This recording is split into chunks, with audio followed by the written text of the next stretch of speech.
तो hello friends, आप लोग कैसे हैं। आई होप आप लोग बहुत ही अच्छे होंगे, बहुत ही मज़े से स्टडी कर रहे होंगे।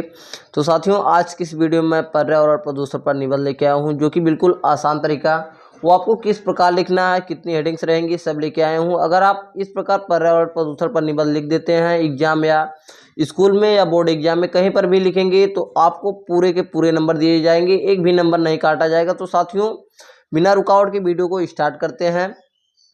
तो साथियों, यहाँ पर देखिए, सबसे पहले आपको क्या करना है। पर्यावरण और प्रदूषण पर निबंध लिखते समय आपको सबसे ऊपर मोटी हेडिंग में क्या लिखना है, पर्यावरण और प्रदूषण पर निबंध इस प्रकार लिखना है जिस प्रकार मैं लिखा हूँ, बीच में पेज के।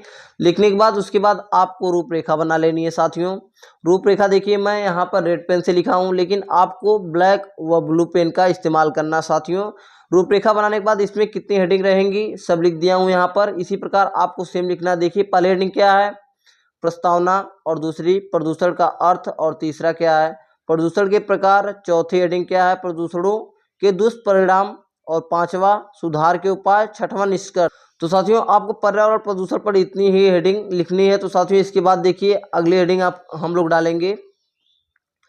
तो अब हम लोग अगली हेडिंग डाल लेंगे प्रस्तावना। प्रस्तावना हेडिंग में क्या लिखा जाएगा, देखिए यहाँ पर प्रस्तावना जो है, इसमें हम लोग लिखेंगे, विज्ञान के इस युग में मानव को जहाँ कुछ वरदान मिले हैं, वहाँ कुछ अभिशाप भी मिले हैं। प्रदूषण एक ऐसा अभिशाप है जो विज्ञान की कोख में से जन्मा है और जिसे सहने के लिए अधिकांश जनता मजबूर है। तो साथियों, ये हो गया आपका प्रस्तावना, पहली हेडिंग कंप्लीट हुई। अब दूसरी हेडिंग हम लोग लिखेंगे, प्रदूषण का अर्थ। यहाँ पर देखिए क्या है, प्रदूषण का अर्थ दूसरी हेडिंग बनाएंगे हम लोग। बनाने के बाद इसमें लिखेंगे, प्रदूषण का अर्थ है प्राकृतिक संतुलन में दोष पैदा होना। तो यहाँ पर देखिए, प्राकृतिक संतुलन में दोष पैदा होना, इसका अर्थ क्या है, न शुद्ध वायु मिलना, न शुद्ध जल मिलना, न शुद्ध खाद मिलना, और न शांत वातावरण मिलना। यहाँ पर देखिए न शब्द लिख दिया हूँ, थोड़ा मिस्टेक हो गया साथियों टाइपिंग में, तो आप लोग यहाँ पर शुद्ध कर लीजिएगा। तो ये हो गया क्या, प्रदूषण का अर्थ हो गया। अब इसके बाद आपको तीसरी हेडिंग लिखनी है। क्या तीसरी हेडिंग आपकी है, प्रदूषण के प्रकार। प्रदूषण के प्रकार में देखिए क्या लिखा गया है, पर्यावरण प्रदूषण के कुछ मुख्य प्रकार निम्न प्रकार से हैं। तो ये कितने प्रकार के हैं, तो ये 4 प्रकार के होते हैं। पहला क्या है, ध्वनि प्रदूषण, और दूसरा जल प्रदूषण, तीसरा मृदा प्रदूषण, और चौथा वायु प्रदूषण। तो साथियों, प्रदूषण के प्रकार को भी हमें पढ़ना होगा, और एग्जाम या बोर्ड एग्जाम कहीं भी लिख रहे हैं, इसको भी आपको लिखना पड़ेगा। तो साथियों, यहाँ पर देखिए ध्वनि प्रदूषण देख लेते हैं हम लोग। बिल्कुल सही तरीका है। देखिए, इस प्रकार आपको पर्यावरण प्रदूषण पर निबंध लिखना है। तो यहाँ पर देखिए क्या है, ध्वनि प्रदूषण में क्या लिखा गया है। हेडिंग बनाने के बाद इसमें लिखेंगे हम लोग, मनुष्य को रहने के लिए शांत वातावरण चाहिए, परंतु आजकल कल कारखानों का शोर, यातायात का शोर, मोटर गाड़ियों की चिल्लपों और लाउड स्पीकरों की कण भेदक ध्वनि ने बहरेपन और तनाव को जन्म दिया है। तो साथियों, ये क्या है, ध्वनि प्रदूषण है। इसके बाद हम लोग दूसरी हेडिंग बनाएंगे, क्या, जल प्रदूषण। जल प्रदूषण दूसरी हेडिंग आपकी है। इसमें लिखना है आपको, जल में अशुद्धता, अपशिष्ट पदार्थ आदि के निर्वहन से जल प्रदूषण पैदा होता है। लोग जल निकायों में कचरा, प्लास्टिक आदि फेंकते हैं, परिणाम स्वरूप पानी उपयोग के लिए हानिकारक हो जाता है। तो साथियों, ये हो गया आपका जल प्रदूषण। इसके बाद हम लोग लिखेंगे मृदा प्रदूषण। हेडिंग बनाएंगे मृदा प्रदूषण, और इसमें क्या लिखेंगे, यहाँ पर देखिए, अपशिष्ट और अजैव निम्नीकरणीय सामग्री को मिट्टी में जमा करने से मिट्टी या भूमि प्रदूषण होता है। अजैव निम्नीकरणीय कचरा मिट्टी को अनउपजाऊ बना देता है। तो साथियों, ये हो गया क्या, आपका मृदा प्रदूषण हो गया। अब इसके बाद अगली हेडिंग क्या है, चौथी, वायु प्रदूषण।